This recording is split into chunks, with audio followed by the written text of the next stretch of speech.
Okay, perfect. So today we have, please let me know if you want. I can first talk a little bit. Oh, okay, I can understand, Yolanda. So I can tell you a little bit maybe first about the ethics of travel journalists, and later maybe we can make a bit interactive. Yeah, so we can warm up a bit, and hopefully Yolanda, you will have also then more space to to talk to the microphone. But for now, I will just do some introduction. So yeah, like today about the ethics in travel journalists. Please let me know only in the chat if you can see the slide well, if everything is okay. Just give me a thumb up, and if you can hear me and if you can see the slides with the lady in Indonesia, in the Philippines, and in Colombia.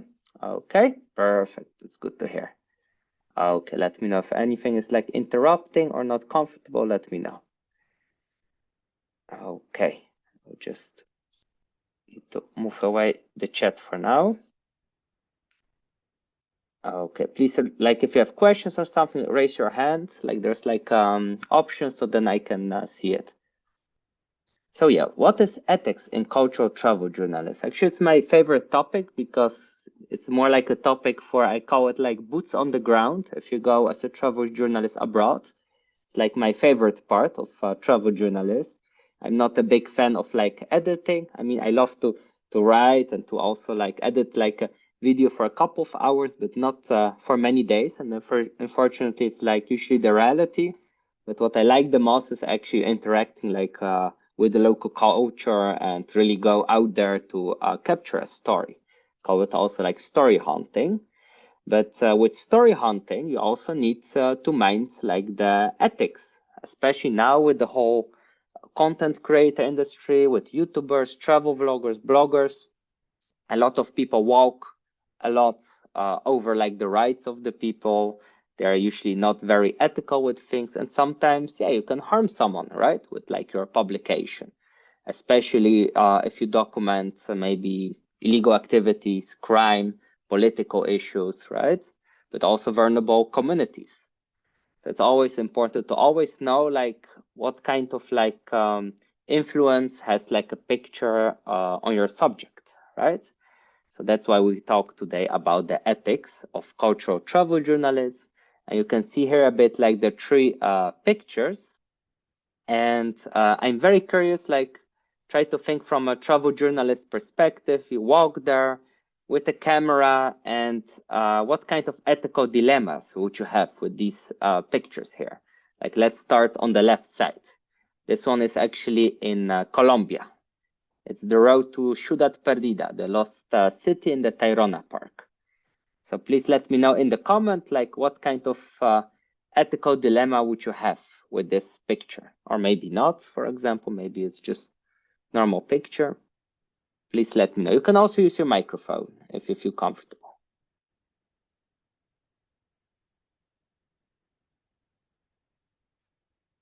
I'll wait a bit so you can check out the picture. So what kind of ethical dilemma could you have with this one? See like two children with two big animals as well.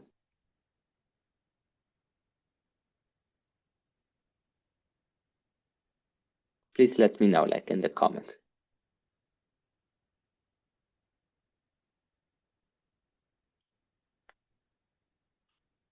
Yes, we have the child is on the picture and the animal too. And what kind of ethical dilemma could you have, like Veronica, with taking the picture as a photographer or travel journalist?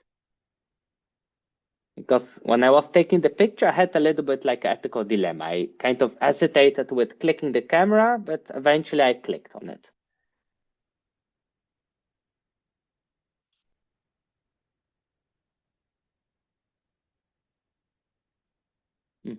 So child on the picture and animal too.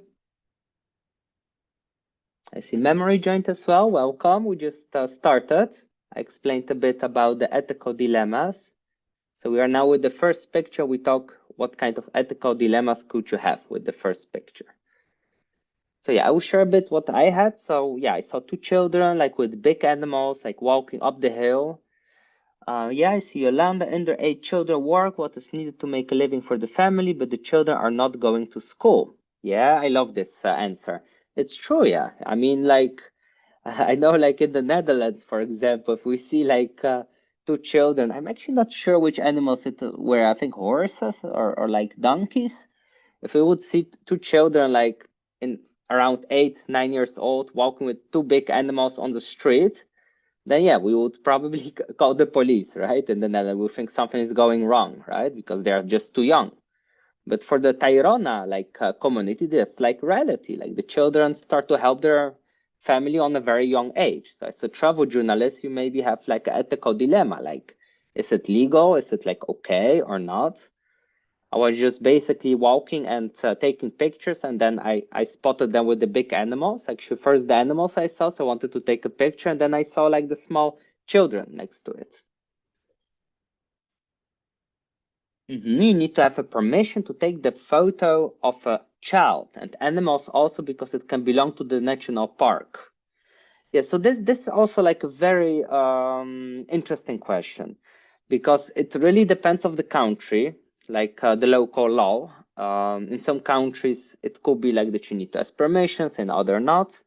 It depends. Like for example, in the Netherlands, like on a street in a public space, you can even take a picture like of children, for example, when they are around in the streets walking. So that's okay with all the people because it's like public space, but it's, for example, not allowed to go to a child and then take without his and his parents' permission, like a portrait picture, for example. So it really like depends of the country, but I would recommend to always ask permission. However, sometimes we find ourselves with as travel journalists also like in difficult situations. I mean, in this situation, for example, I was like along, it was quite far actually from like taking these pictures because we were like walking up the hill. So I basically spotted them far away around the corner and zoomed in because I first want to take a picture of the animals and then I saw like that they were also like children.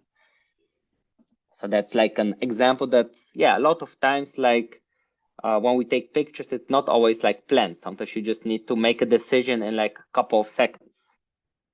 That can be quite difficult. So like now we go to the picture in the middle. So that's also like a interesting story, like behind this picture. So this picture is taken like in the Tagalalang rice fields. I don't know if I pronounced it well. Those are like kind of famous rice fields like in Bali in Indonesia on the island of Bali. And as you can see like a farmer lady on this picture. She looks into the camera, she smiles, and yeah, you can see kind of like figured out as a person looking at the picture that she kind of gives like permission. Sometimes even like without asking permission, you can see in someone's eyes or mimics or gesticulation. You can also feel a little bit if you're allowed to take a picture, because especially if people are busy with tasks, it's difficult to like disrupt them for taking a picture. So I always try to connect with people by smiling to them, like looking at them, like showing them that, hey, I want to take a picture. And usually they kind of nod, they say like, okay, it's okay, sometimes with only the body language.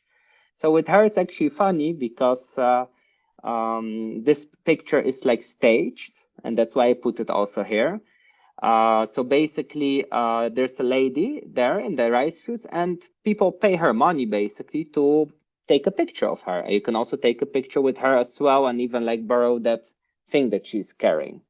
So I mean, if you go with this picture like to a publication, then for example they can accept it. But when they know like the story behind it, that it's like framed, basically the picture, because you paid the person, right? Then maybe they feel like, oh, it's not interesting anymore to publish, right? So then it's about the travel journalist to be like, for example, like to say the truth, right, about that. So I think it makes this picture now extra interesting because like I'm saying like the truth about it, the ethical dilemma that I have. And then in that situation, it could be maybe interesting to publish it about ethical dilemmas, for example. But in another situation about like a travel magazine about Indonesia, I think if they knew like the story behind it, it's not that interesting anymore. So please put in the chat like yeah, should you pay people sometimes for like a picture? Because that's also like a very interesting like thing, because a lot of locals sometimes they also want to get paid, right, for the effort of taking the picture. So please put it like in the comments, because that's also like often like an ethical dilemma maybe for some people. And payment can be also like, for example, inviting someone for coffee, for dinner, doing like a small donation, or giving someone exposure. So you can also say that's also like a form of kind of like a payment. So I'm very curious what you think. Or maybe have you ever paid someone for taking a picture? Very curious about like your opinion in the comments. So please put it in the comment if you ever like what you think about it, like paying people for like a picture or doing something in return. Think also like about like, yeah, sometimes when I see like that people, for example, live in very like poor conditions, then usually I also feel like if you go there, you take pictures, then it's also like polite to maybe buy some souvenirs or like help them out with a donation, like a community. Because I can imagine, yeah, I mean, you go there, you take pictures, right, for your work, but it's also good to do something back for them. So that's a little bit activism, but there are also journalists that they just go document and they don't pay for anything. But yeah, it's also like a ethical dilemma, right, that we sometimes can struggle with. So we go now to the right picture, and that's also like an ethical dilemma. I see like some delayed responses. Let me check. Maybe my internet is a bit slow. Paying with money, I would never do. If I stay longer with the family, I would buy something that they need, but not in money. That's a very good one. It's good to like have it in mind. Usually, I also like don't really like give direct money only in situations when I see, for example, imagine I would like take photography of like street children living in the Philippines and capture their story, for example, and interview also a non-profit organization. And then I would probably like, yeah, buy them like food, for example, or if they need money for like school things, then I would then give probably money. But I also try to avoid it because, yeah, then maybe people start to harass you as well. I heard also like stories about that. So you always need to use your common sense with that. And you work as a travel journalist. So that's also like different. And I see actors who dressed up in Peter the Great gown asked to pay the tourists for the pictures in Moscow. It was like 6 years ago. So yeah, I heard also like sometimes stories of like people, for example, selling like the Eiffel Towers, like in Paris, or like in Egypt, in Cairo, like people that walk with the camels, that sometimes you were tourists just taking pictures of the Eiffel Tower or of the pyramids, and then they got harassed of people that work there with those camels or sell like the Eiffel Towers, that they were all taking pictures of them, for example, because they just wanted money from the tourists. So also that kind of situations happen, and sometimes it's just, I think, good to like walk away in this situation, not to interact, because yeah, you don't want to put yourself like in a dangerous position. And yeah, there are like YouTubers, sometimes they try to like confront like scammers, for example, but it's always good to keep in mind to do pre-trip research to know who those scammers are, because sometimes they work in groups, and yeah, you don't want to put yourself like in a dangerous position, especially abroad. So it's always good to know where you go and with who you interact. But yeah, it's also like an ethical dilemma if you should like pay, right, for a picture. And also like the right picture here, for example, as you can see, like the woman is like naked, but actually in the stripe in Palawan, it's like an island of the Philippines. There are still like native people of these islands, and they live in a tribal community, and it's very normal for them to like not wear clothes. When I was there, like 80% were like naked basically. And I asked the tour guide, I asked the local community, also like the chief, if I can take pictures, if it's okay, and also per individual, ask them also for permission. They were totally like fine with that, because it's very normal for them. I explained that I would like to publish it on my travel blog. So I interacted with that community. I made a whole photography documentary about that. And a question is actually in this situation, like, are you allowed in a travel magazine to publish a naked picture of someone? What do you think? This is also like an ethical dilemma. Are you allowed to do that? Even if you have the permission of the person, of the subject, of the person that you take a photo from, a picture. That's also like a very interesting thing.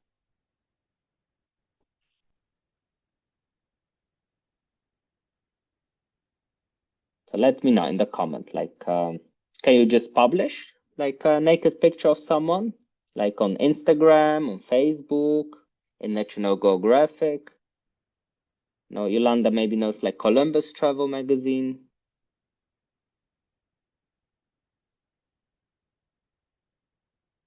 So please like let me know in the comments, like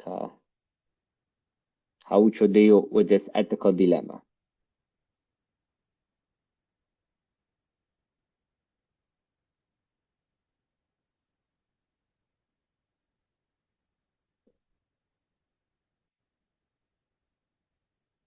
You have to use journalist permission or some document to do it. Depends on the magazine. USA may will not allow. Facebook, Instagram have their own rules as well. Yeah, I think those two replies are very good. Like you can of course use like a permission document. Of only the problem is like, yeah, there are like sometimes situations where you go to the tribes. I mean, if you even let the people sign it, I mean they can't read, for example, the tribe. So they can't read like the documents. So it could be also like seen a little bit as a scam. If you go to the tribe, like, hey, could you sign this? Maybe they will feel also like scared to sign it. So it's a bit difficult in this situation. What I did personally when I was documenting like the Batak tribe in Palawan, I recorded like the backstage basically. So I showed basically on video how I take the pictures. I had a GoPro and a Canon camera, and I showed like that I go to them, ask permission, interact with them as the tour guides, and basically that was my evidence that it was like in an ethical way. But still, yeah, then we go to the reply of like Yolanda. Depends on the magazine. That's true. So in some magazines, it's allowed to publish like a photography like that. And the same with platforms. So that's also like a very dangerous thing, especially if you have like a travel channel. Sometimes they can just ban you. Imagine you have maybe like 500,000 subscribers and suddenly they put off your channel, for example. I see from memory also, there's need to ask permission before taking a picture because we have to respect the locals. One has to know the code for conduct first. Yes, that's true. I think also like you always need to ask permission. So I always also tell the people like, yeah, what I do, that I, for example, take pictures for like a travel blog or for like a magazine. First, I try to connect with the contact person. So that's like a tour guide or maybe someone from like a nonprofit organization or like a local that knows a subculture. And then the person is like a bridge between me and that other community. And yeah, then I always use like common sense, but also like I try to be intercultural sensitive, basically, by seeing if people like it if I take a picture or not. Sometimes you can see it on the face. So I had situation with this Batak tribe. Like most of them, they were totally like fine with that. They liked it actually.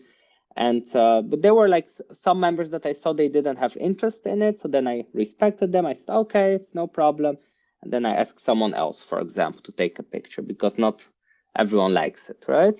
So I think it's always good to respect that. So that's always like a question also like, yeah, should you like publish a picture like that or not? So it's always good to read into like the terms and conditions of like Facebook or like YouTube, Instagram. You can blur sometimes the people as well, or like some parts of people. So that's also like something that you can consider, especially like for television, for example. So it's always good to know. So you need to investigate a bit where you want to publish it. Okay, we go to the next one. So that's a bit like the topics for today that we have. So also like pre-trip research. So for example, when I was going to the Palawan tribe, I connected with like informational center that was like organizing basically tourists to go there and to learn about the community, how they live. So I went with like a private guide basically, and he was like, he studied basically like about the Batak tribe, and he knew like how to interact with the tribe the good way basically, right, the ethical way.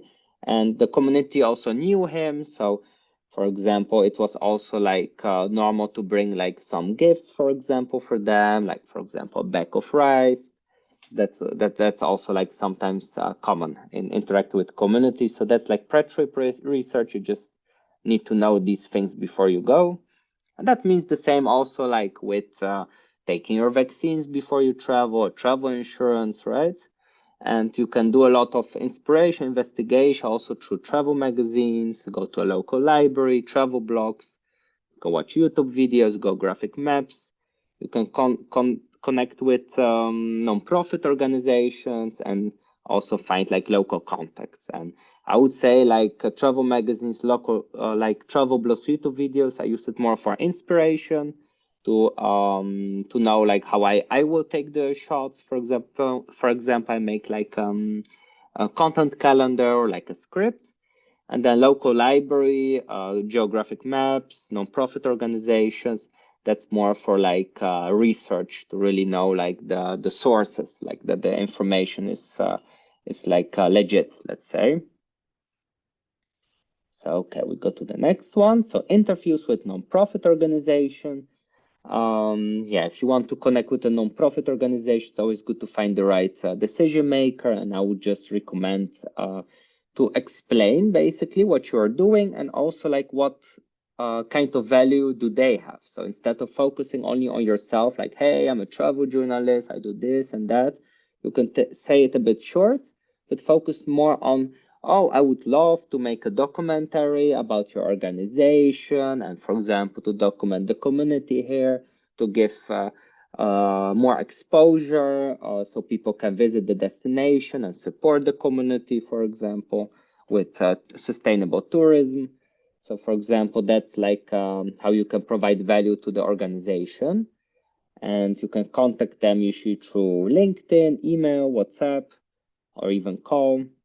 And it's also recommended to add like your portfolio. So that means like your website or maybe your YouTube channel. And after those three steps, especially with tourist industry like hotels or like tourist boards, you can upsell also like some services after like the collaboration, for example. So if you had the interview, you can also say like, hey, I see you have a very beautiful website. As a non-profit organization, if you would like, I could write like a couple of articles per month for like your website. So a lot of those organizations, they get like money from the government, for example, by donations. So they usually don't have the big budgets, but if you explain what it can mean for them as an organization, like the exposure they get, then sometimes they can work with you. And more the tourist industry, like hotels, tour agencies, that's much easier because they have more like a commercial budget.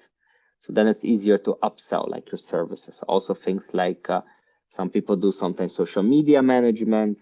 Actually, nowadays a lot of travel journalists, but also journalists in general, they also do sometimes that they edit reels, they manage social media. We call it also like cross media journalists. So nowadays journalists and do sometimes radio, television, but also sometimes social media channels, blogging as well.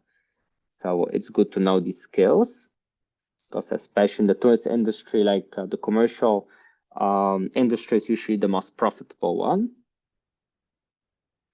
Okay, and how to connect with local communities. So yeah, I would say sometimes you just need to find them and break the ice, right? So that's a bit the part of story hunting. I always like to go, yeah, to walk a bit around and try to find stories. However, it helps if you do a bit pre-trip research, so at least find the location and try to find like a guide basically. And the guide can be also like not only like let's say a tourism guide, right? Like a travel guide. It can be also like a local person that just knows the terrain. So it can be local like baker or even like a local police officer, right? That will take care of your protection, or it can be a local host. So I would recommend especially that because yeah, it's very cool if you have like locals, then they can show you really like their local environment more from like their own eyes, right? Because if you go with a tour agency with a big group, they have already arranged what you will see. Still, there are like exceptions, like a lot of non-profit organizations. They have like guides, and they do it a bit also like in a different way. They try to show you like the reality. So it depends which organization. And yeah, imagine you found the location, you have your guide, your bridge, right, between your reality and their reality. Then it's important to use the right tone of voice during the interview so you basically can connect, right, with the people, so you can understand them. So it can be like breaking the language barrier, so having someone to translate, but also like smiling to the people, knowing like showing that you have like good things, good plans, that there's something, nothing bad that you want to do, right, to them. Because especially if you're a stranger, yeah, they don't know you, right? You come from a foreign country maybe, so it's always good to like approach them like with intercultural sensitivity and use the right tone of voice. So that means with gesticulations, with mimics, with smiling, but even like a bit with a dress code. So it can be to local communities, but also like subcultures as well. It's always good to like dress properly to different situations, right? So culture shocks. So that's also like a very interesting topic. It's actually one of my favorite ones. I love to document like culture shocks. So culture shock is basically like a feeling of like discomfort, confusion, anxiety, and that usually happens when you enter from like your comfort zone into like a place that's totally not your comfort zone. So you're going to like a culture environment that's basically different. And then you can feel like overwhelmed, you can feel angry, you can feel curious, or even feel like a dopamine boost, like goosebumps, right? Travel to a new country, everything is new. So it depends per person. And you have also like different stages of culture shocks, especially expats know about that. When you move to another country, maybe you can feel from first like overwhelmed or really curious about everything. You like everything, and then you see like the reality. You need to adapt, and then basically you feel integrated. So it's very normal, culture shocks. And yeah, today I also want to let you experience like a culture shock, how it feels to experience a culture shock. So I'm very curious about you. Like, do you think this is like a culture shock for you? So it's like a dog in Peru. We call it in Peru like perro peruano sin pelos, like a dog, a Peruvian dog without hair. In a lot of countries, it's not common to see these dogs like on the street. I would say they look a bit like snails, right? And yeah, in Peru, it's very normal. You spot them everywhere, especially at the local markets. So I wonder, like, please type in the comment, is this like a culture shock for you or not? Would you feel like surprised, curious, happy, maybe angry? You think maybe someone did something bad to the dog, that they shaved them or something? Please type in the comment. How would you feel about it, like seeing this dog?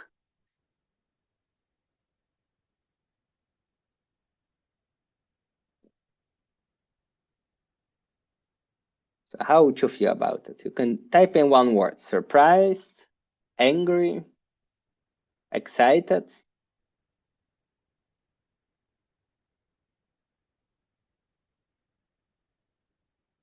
Very curious. Surprised.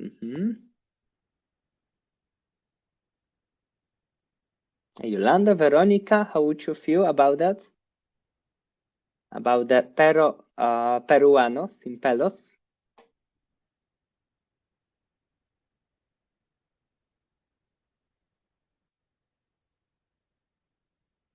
curious, yeah, it can be also like, hey, why they don't have hair?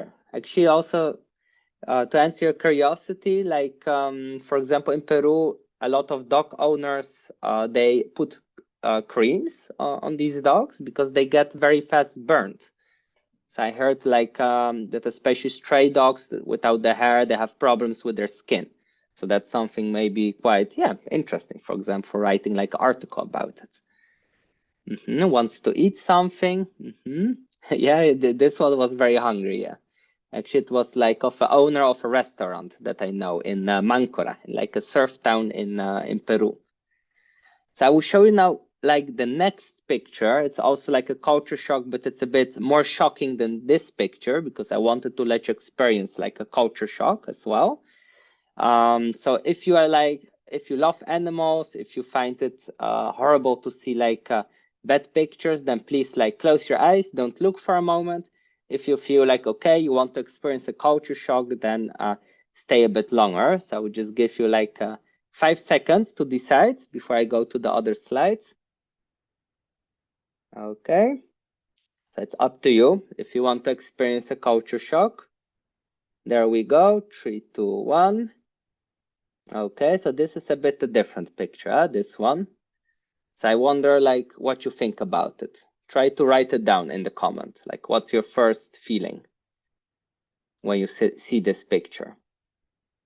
Because that's unfortunately sometimes the reality as travel journalists, right? That we go somewhere and we see things that we not always want to see.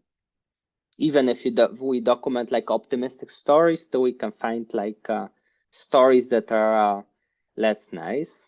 So that situation I had actually in Hanoi in Vietnam a long time ago. Actually, I was also quite young back then, 22. Was going with my yeah, someone eats like the dogs. So basically, I was walking in Hanoi and like some side streets, just like exploring a bit, story hunting, like what I always like, just to go and see how people live. And then I saw like old kind of grandmother looking lady. Actually, the lady looked very friendly, actually, the lady herself. And then I saw what she was selling. I was really shocked. So then I experienced like a culture shock. Like it was just like a huge surprise. I didn't like expect that to see that like just mid on the street, like yeah, boiled dog heads, right? That was like in Vietnam, and I think it was also not something like legal. I think because she was like really in a side street selling it, so it seemed like kind of like stray dogs, or I have no idea. I didn't ask her, but I took the picture. And later asked like my Vietnamese local friends, and they said that most of the Vietnamese people don't eat actually dogs and cats, but there's like a small part, a small community that still goes to like restaurants to eat them. Yes, I see Yolanda saw them in China years ago. So how did you feel like Yolanda first time when you saw like the dogs that people eat like dogs? Because I can imagine it can be quite painful. Like I have also like a dog here, for example, like my family in the Netherlands. And yeah, it's quite shocking to see that maybe. But on the other side, there's also the other side, right? That it's like a culture, maybe in some countries. So then you always need to think about it. Are you documenting as a travel journalist or you also take actions? Because, yeah, I see frightened, but I would want to know the story behind it all. Yeah. That's also like a typical, like a journalist, right? You experience like emotion, but you want to know, to investigate, like what's the story behind it. So I had the same. With this story, I was all, yeah, I started to investigate. Yes, it's normal to eat dog heads or not. Actually, I didn't even know back then that people like eat like dogs in Vietnam. Because I didn't plan to go to Vietnam. I went like to Thailand, Cambodia, Laos, and then Vietnam was more like extra, like without any investigation before. So I can imagine it can be quite shocking if you see a, yeah, like a picture like this, right? Here you can see also like some other uncommon things that I saw during my travels. Also like a crocodile meat, for example, zuri worms, like in Peru. So people basically eat their like larvae. You can see like a scorpion on the Quezon Road in Bangkok. It's very common that tourists buy it. And here also like another shocking thing in Vietnam. I think it's also not common in many countries. It's like beating a cobra heart, basically. So they take out like a heart and they put it like next to a lemon, like on a plate, and people can like eat it. So that's also like something quite uncommon, I think. So yeah, those are like examples of like culture shocks with with food, right? And with animals, for example. But it can be also like with people as well, right? Like for example, in some countries you have maybe street beggars that are very young, for example, or like there can be some, for example, some gender inequality, for example, that the people are like used to behave to the other gender like differently, right? For example, in some countries, like people are very open to everything, in other countries, a bit more closed, maybe, right? So then it's always like a question for you as a travel journalist. Yeah, how do you document the story, right? And how do you also like blend in into that culture? How far do you go also with blending in, right? So do you adapt someone's also like someone's, you take also someone's values or not, right? So those are all always like ethical dilemmas as well. And yeah, here we had a bit like the culture shock usually comes like with the honeymoon phase, right? Everything feels excited and new. So it can be, for example, you go to Vietnam, oh, so nice, the food, the new, the tuk-tuks, right? Like so many lights and scooters and cars, so interesting. Everything is nice. And then, yeah, you find something challenging, right? Maybe it's the traffic, maybe people that scream at you, maybe you see like suddenly like on that picture, like the dog heads, right? So it's, yeah, it can trigger emotions as well, right? It can be challenging, irritating, and then you start to adapt to understand like the story, right, behind the culture, and then you start to accept. So basically you start to feel more integrated. And it's also like typical, even if you move outside of your city to the countryside, for example, or to another city or your neighboring country, you can also experience like culture shocks. So also like so a good question for you is like for this class is to think like, how do you deal with it, with a culture shock? So for example, if I feel sometimes overwhelmed in a big city or lost, I'm like alone somewhere on the other side of the world, when I don't know where to go, usually what I do in this situation is I try to go to the nearest place where I can just grab a coffee, or like to the nearest bakery, and then basically I can like relocate, check, okay, where am I? Talk with some people if I have like a question. So I have like my mini base camp for myself in that moment that feels comfortable, and then I'm ready again to go out there story hunting. So that's like example what I do sometimes when I feel like overwhelmed, like abroad or like lost, for example. But it's good for yourself to maybe put also like in one sentence, like maybe in your notebook, like what do you do if you encounter like a culture shock, or maybe like a scary situation, or you feel lost, right? So you have a little bit like a plan B. Also like communication across cultures, so that's also very important, because it's not only about different cultures, different communities, it's also sometimes about different subcultures, especially in big cities. Like I'm here in The Hague in the Netherlands, for example, you have different subcultures as well, right? You have, for example, the surfers, you have the skaters, people that love to play football, for example, right?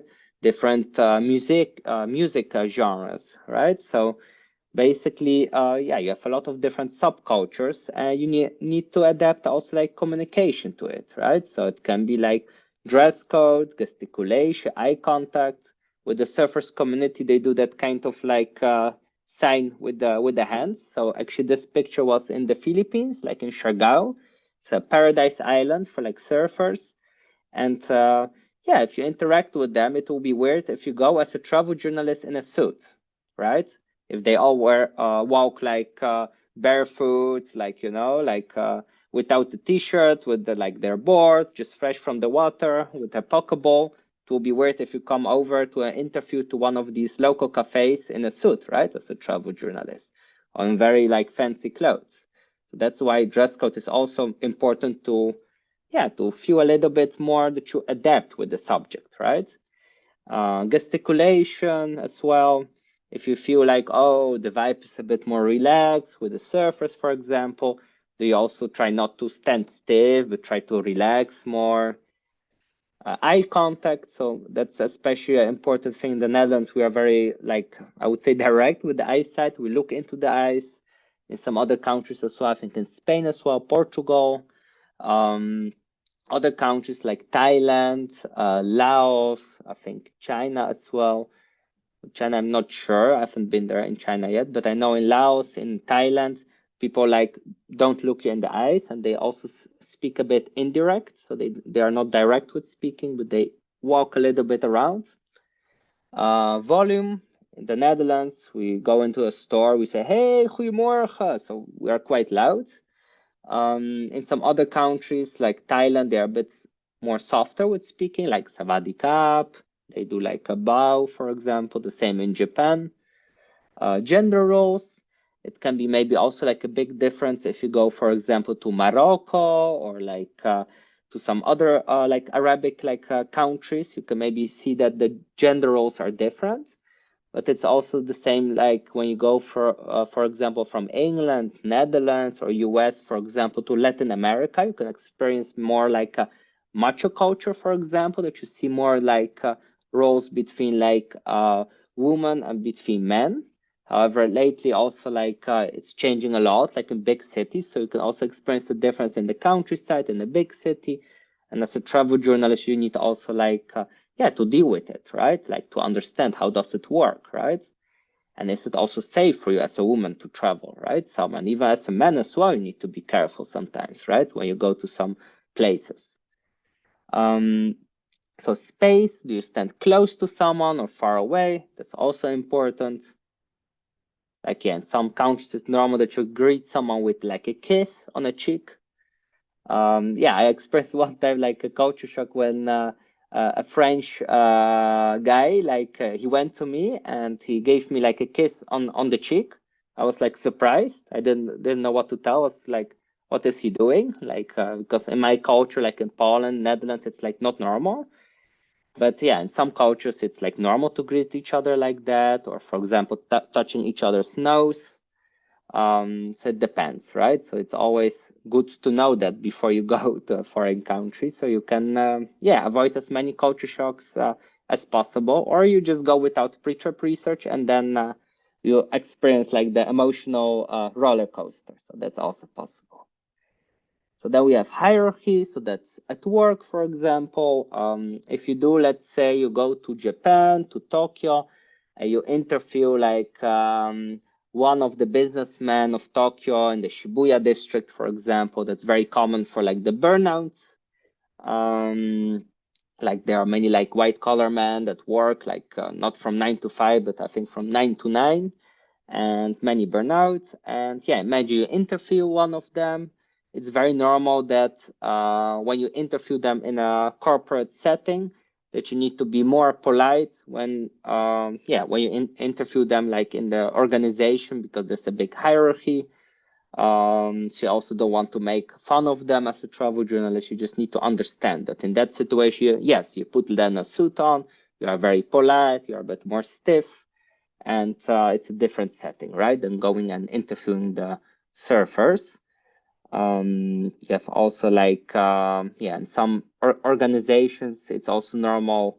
So for example, if you publish something in Japan, there's like a bigger power difference between you and the director of like the media company. And in other countries, like, for example, like Netherlands, like the distance is smaller. You can just call each other by the first name. Also here, like values. So yeah, that's also a bit like what we discussed, like in every like culture, also like subculture, country of different like values, maybe different religions as well. So it's also good to like understand them. So here you can see like an example, like if you're able to like, yeah, to like walk into someone's home, then you suddenly see like how they live. And it's very cool that someone like invites you to like their home, and maybe you're like the first person from your own country that crosses the door. So that's like an example here of paja toquilla. So they make like the famous Panama hats also called. Actually, they are made in Ecuador, and I was here like invited to see how they make it before it goes to like a village called Monte Cristi, where it gets distributed around the world. So this is like the first like raw, basically, how they make it here to the locals. So further we have, intercultural sensitivity.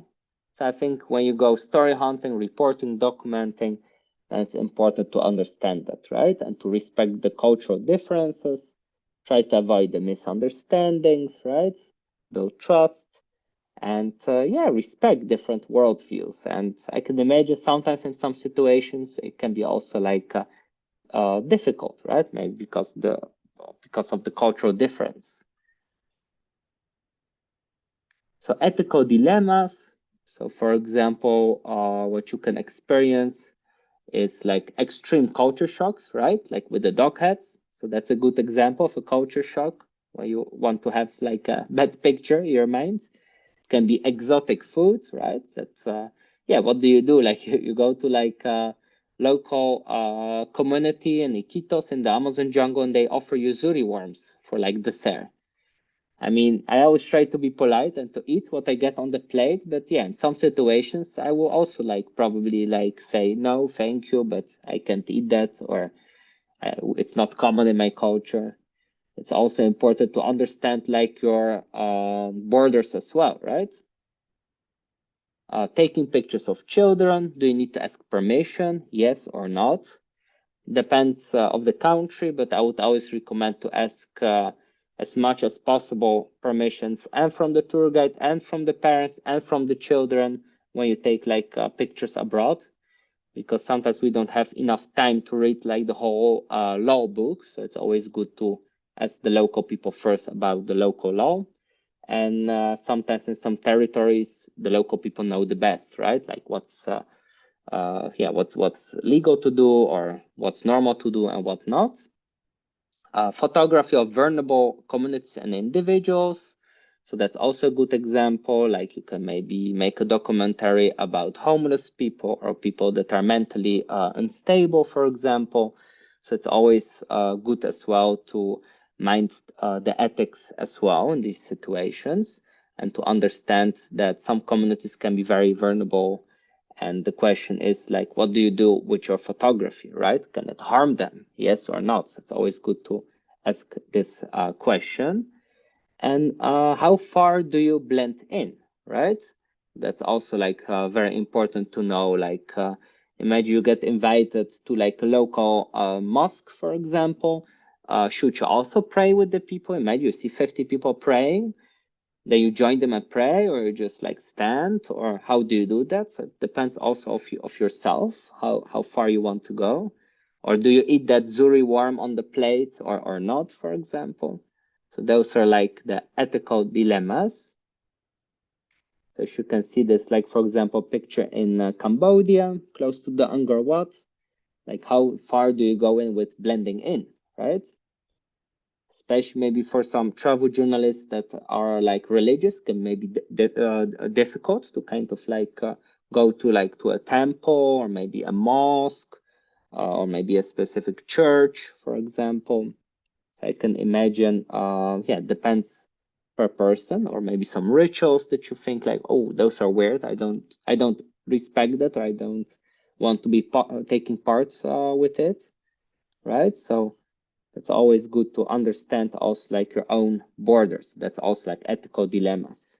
Like how far do you blend in as a travel journalist? Especially travel journalists like in the underground world, or in the crime industry, they also like experience many times situations like, how far do you go with like the mentality of the criminals, for example, right? How far do you go in with reporting? So here, you can see some ethical dilemmas. For example, I will ask some questions and you can answer in the text, like in the chat. So for example, do you need to ask these children for like permission? Yes or no? Please type in the chat. Would you ask them or not? Specifically to the children. would you go and ask like, hey, can I take a picture of you? Yes or not? You can type in the chat. So this is actually also like the Palawan community, the Batak tribe in Palawan Island. Yes, because they are minors. Yes. Yes. So personally, I ask like the parents, like the permission, and also like the tour guide before. And when they approach, I showed like the camera. I showed like, okay, is it okay that I take a picture? So I always feel also like if you ask the parents, and maybe they're okay with that, the parents, but sometimes children, yeah, maybe they don't like the pictures. I always ask the children as well if they are like okay with that. So for example here, yeah, I ask also if it's okay.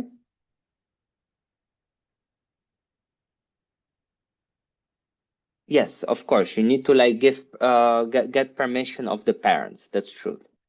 So basically you can see like, okay, the children were like comfortable with that, but it's always good to like ask permission of the parents. I think maybe only exception is, but it depends by country as well. If you photograph like a public space, so here's like an example. Imagine you photograph like the market here, like yeah, from a distance, or like a landscape picture of the city, and you see somewhere far away, like a kids walking, maybe you don't really see well the face because it's a bit blurred, then I think in my like in my opinion, then it's like okay, for example, to publish it because it's like in a public space. But still, it's yeah recommended to always ask like permission to the parents, especially if you take like portraits, for example, like the one before, right? So for example, oh, I went a bit too fast. So for this one, always I think you should ask permission. But maybe, yeah, it's possible maybe in some countries there's like a different law. I'm not sure about it. Please let me know in the comment if maybe in your country it's normal that you go and photograph children without permission. I'm very curious about maybe there are some countries that's like different by law. So here another question is, do you need to ask all those people here on the picture like permission of taking like a picture of the market with them with them on it? It was taken actually from above, from like the second floor, I think. Should you ask for permission? No.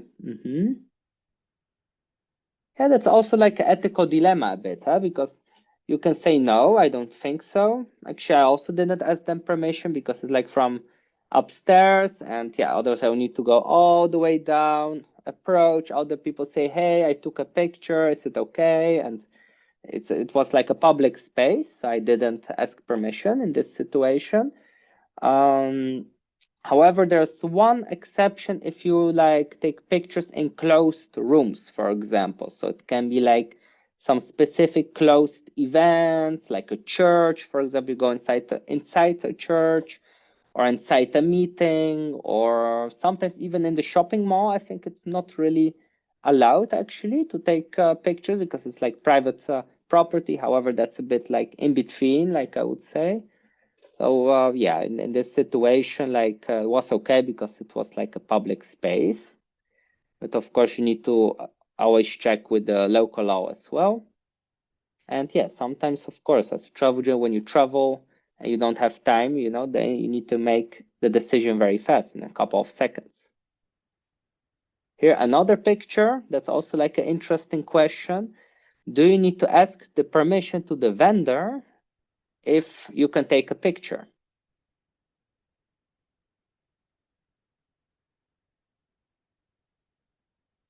Yeah, Yolanda said like shopping malls are forbidden for photographers in Netherlands. Yeah, that's true.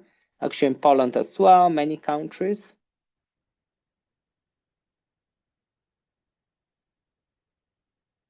And then no, if it's not general, you cannot identify the individual person.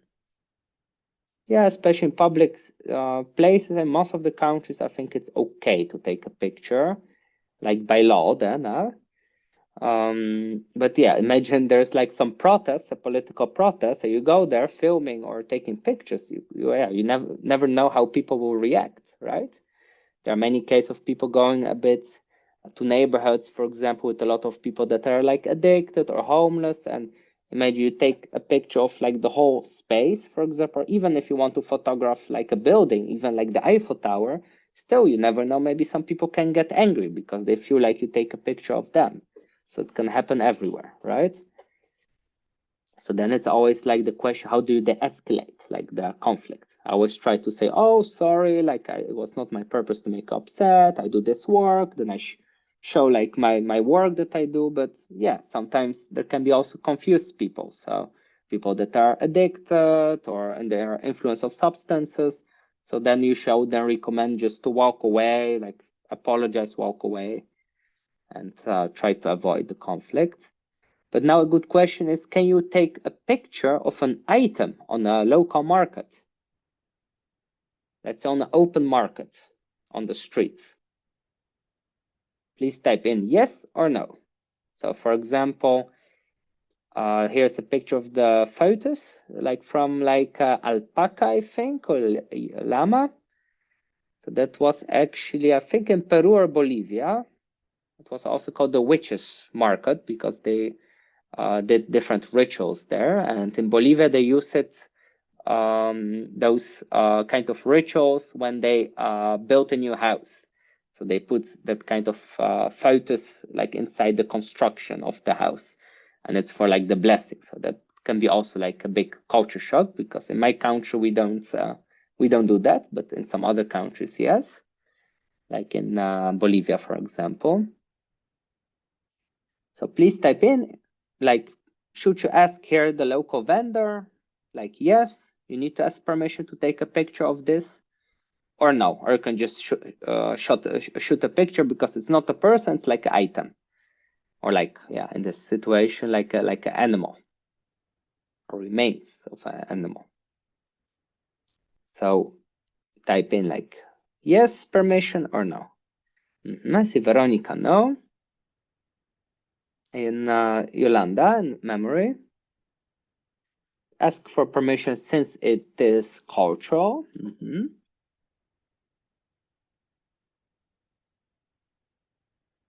Okay, and Yolanda, what would you say, yes or no?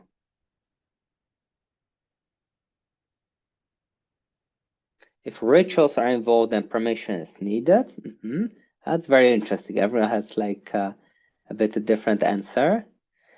So in this situation, I need to be honest, I didn't ask permission because the vendor was not there. So basically I saw like, yeah, I saw those different items, weird items for rituals, and I saw those alpaca photos, and yeah, I didn't see anyone standing there. Like, so I was like, oh, I will take a picture. It's quite interesting. I'm not disrupting anyone. It's anonymous. I can't harm the vendor, right? Even if it's like illegal goods, because that's also a thing that can be sometimes quite dangerous if you go to like a market and you photograph like items or rituals that are, let's say, illegal by local law. So one time I filmed with a GoPro in Iquitos, for example, like I was walking to the market, was also with a tour guide, but then I saw they were like basically selling like monkey meat. It looked quite, yeah, horrible, to be honest. So I was just following the guide, and then I saw like the vendors got angry because they saw like I had like a camera that was all the time like on because it was like a GoPro, so I had all the time on to have like POV, like first person like view basically to capture the market.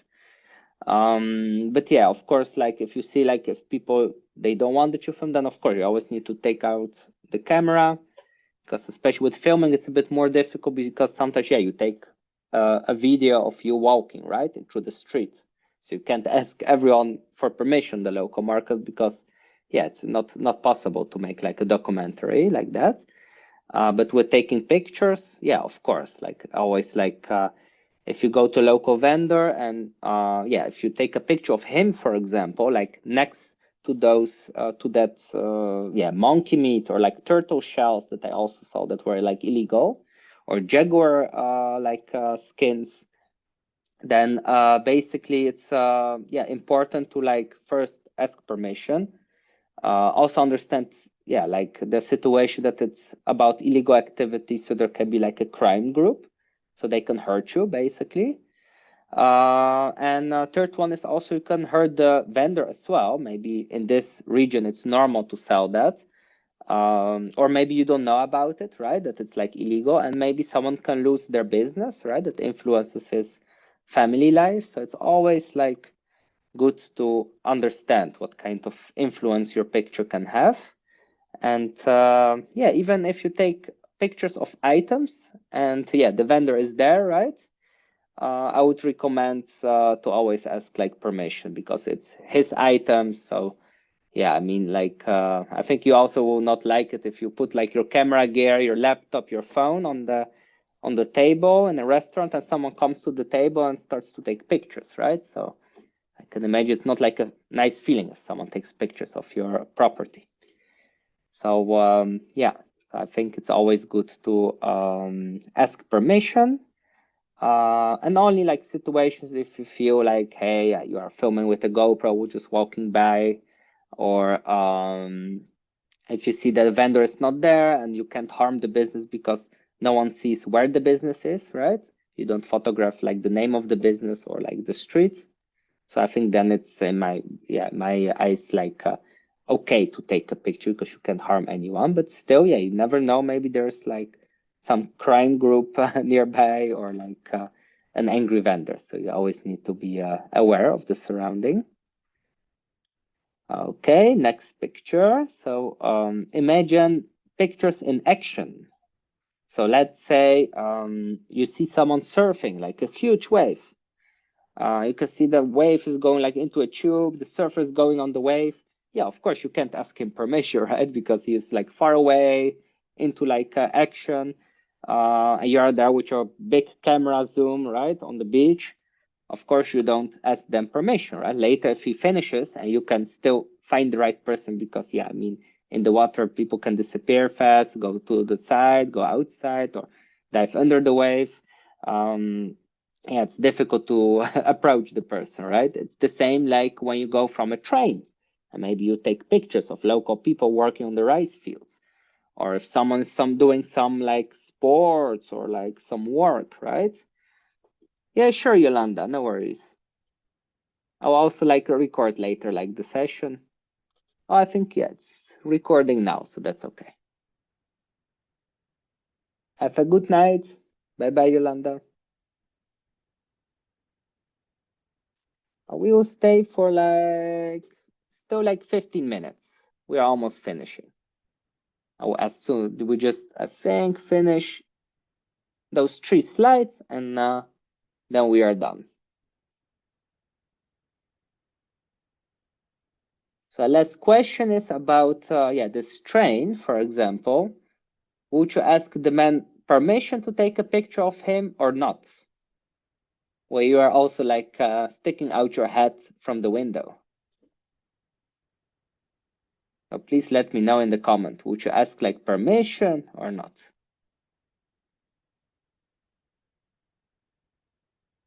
Because no, I will not ask. I will also not ask because I will be afraid that he just falls out of the train, to be honest, if you like disrupt his movement, because he's like sticking his head and also like I think his legs out of it. So sometimes it's better just not to ask, right, the permission. Also sometimes I see people like working with a knife or something like a cook, then I also don't want to interrupt the person because it's just dangerous. I mean, someone can cut his finger, right? So sometimes it's better not to ask, but then show it later, for example. And in some situation you don't have the chance, because if the train moves and you capture someone working on the rice fields, it's almost impossible to like connect with the person, because there's no train stop there. So sometimes you have also people like, so this is also like a very typical ethical dilemma. Sometimes you have people that are very calm, like maybe meditating, maybe just sitting and resting, maybe busy with some spiritual work or artwork. So also like, do you ask permission? Like, yes or not in this situation. So also try to think that for yourself. And the last one is, of course, like with publications, if someone's like naked, yeah, like, do you publish it in a magazine? Yes or not? Yeah, we had it already. Yeah. So it depends of the medium in this situation. So that was also like one of the members of the Palawan tribe. And yeah, here we go a bit to the last slides. I had last time from someone like feedback that said like, oh, I would love to learn more about monetization. So here you can see a bit an overview of monetization. How, for example, to monetize your projects. There's like a grant from, for example, National Geographic, but also from governments, press trips, collabs, and more as well. Here you can see some commercial projects. So here's a picture of like sometimes the reality, yeah, like behind visiting tribes. So there are like tribes, for example, the Palawan tribe, you could see like that they really live like basically like hundreds of years ago, but there are also like tribes that made basically tourism their business, right? So sometimes you go there, they offer you souvenirs, sometimes they even come to you and, oh, hold this animal, for example. So sometimes you can also ask yourself, is it like ethical to buy the souvenirs? Is it like a healthy tourist business or not? And yeah, sometimes it's like difficult to like figure it out. And you should just see it on the spot, but it helps a lot to do pre-trip research as well. And here also like some things with commercial projects. So basically with the travel journalist industry, you can like work for non-profit organizations, travel magazines, newspapers, television, radio, online media, printed media, right? Even like for travel guides, you can do like some ghostwriting. I did one time a ghostwriting for like, for example, like a social work academy. It was like a huge project. That was basically like a study. So there are many projects. You can find on Fiverr, Upwork, Indeed, and many other websites as well. I've still like some, like I made one time an ebook for travel bloggers a bit with slides about, yeah, like where to publish your work, where to find work, like freelance work, which platforms are useful. So I can also share like some screens from that. Further, we have like, yeah, many different ways, right? As a travel journalist, especially with commercial projects, how to make a full-time income. So you can read it a little bit here and try especially to check for you, like just to focus on one first to see like what fits you the best. For example, writing your ebook or maybe doing like helping with writing for like a tour company, like copy, for example, as a travel journalist, or PR articles or blog posts, because travel journalists work in many like industries, also in the tourism and travel industry, so not only media. So that's also important to know that. And usually those commercial projects pay more than, for example, pitching like an article to a magazine. So I would recommend in the beginning, try to get hired by a magazine, because then you have consistent income. You can learn everything from the editorial team. And when you do like freelance work, it's also good to have like long-term sustainable projects or like your own business. So here's a bit the summary from today. What we discussed from like pre-trip research to how to set up interview, find a guide, connect with the community, the sensitivity of intercultural like communication, monetization. So yeah, I would love now a bit to hear from you, like maybe if you experience any like ethical dilemmas, or maybe if you have any questions, please let me know. And also if you have like a question, you can like put it in the chat or use your audio or camera. I'm very curious about that. So maybe I'll ask like Veronica first. Do you have maybe a question?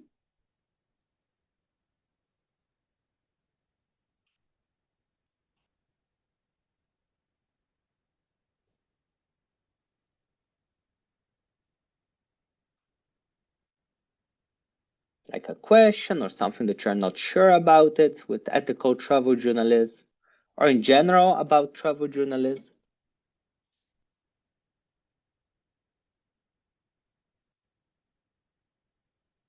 I'm not sure if you can hear me because I don't see the video and the mic.